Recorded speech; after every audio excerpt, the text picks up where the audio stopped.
Bismillahirrahmanirrahim. Assalamualaikum warahmatullahi wabarakatuh. Alhamdulillah, kita kembali lagi di channel ini. Kali ini saya akan mengisahkan perjalanan Rasulullah SAW ke Taif. Selama 9 tahun sejak kerasulan, Nabi Muhammad SAW telah berusaha menyampaikan ajaran agama Islam dan mengusahakan hidayah serta perbaikan kaumnya di Makkah.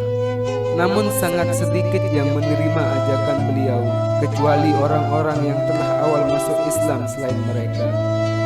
Ada orang-orang yang belum masuk Islam, tetapi siap membantu Rasulullah SAW. Dan kebanyakan orang-orang kafir Makkah selalu menyakiti dan mempermainkan beliau dan para sahabat beliau. Abu Thalib termasuk orang yang belum memeluk Islam, namun sangat mencintai Nabi Muhammad SAW. Ia akan melakukan apa saja yang dapat menolong Nabi Muhammad SAW.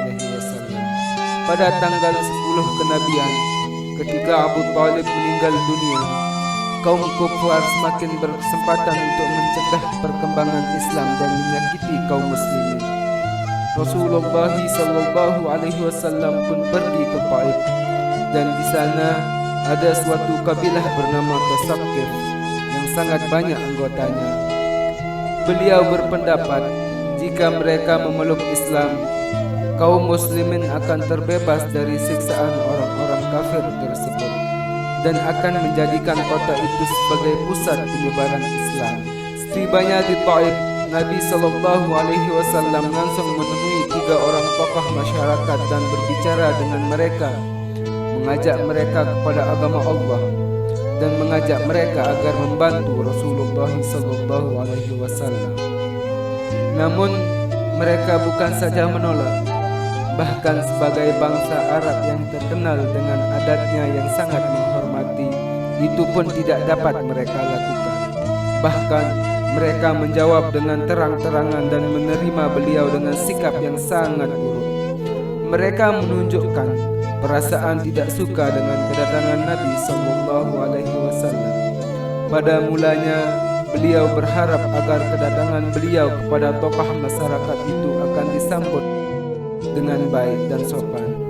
Di antara mereka ada yang berkata, "Wahai, kamukah orang yang dipilih oleh Allah sebagai nabinya?" Lain berkata, "Tidak adakah orang selain kamu yang lebih pantas dipilih Allah sebagai nabi?"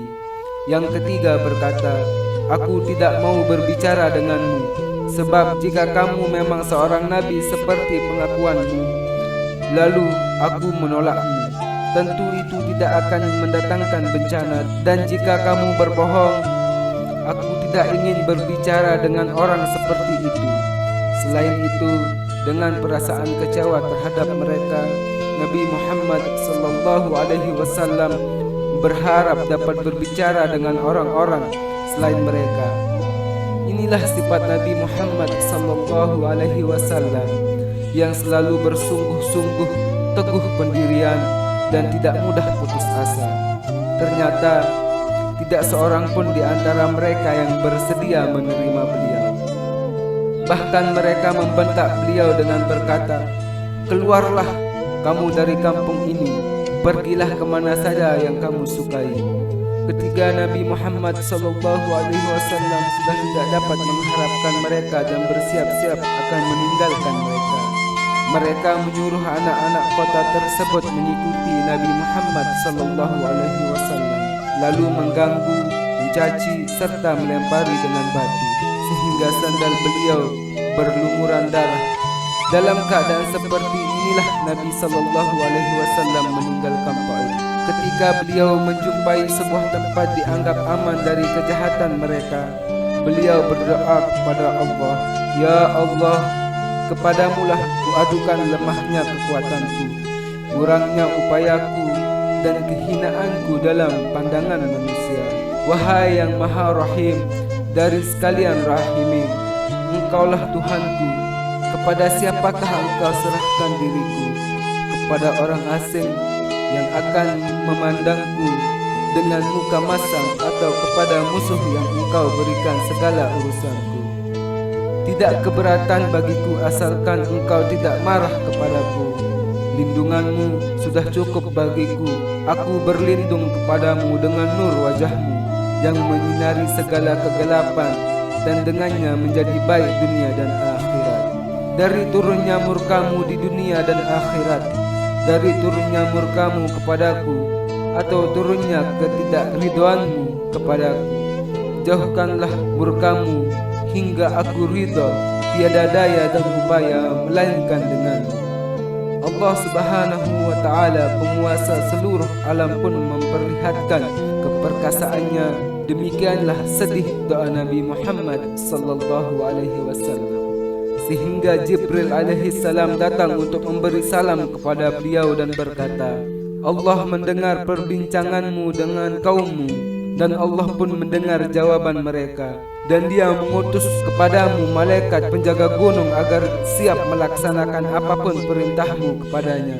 Malaikat itu pun datang dan memberi salam kepada Nabi Muhammad sallallahu alaihi wasallam, seraya berkata, apapun yang engkau perintahkan aku akan laksanakan.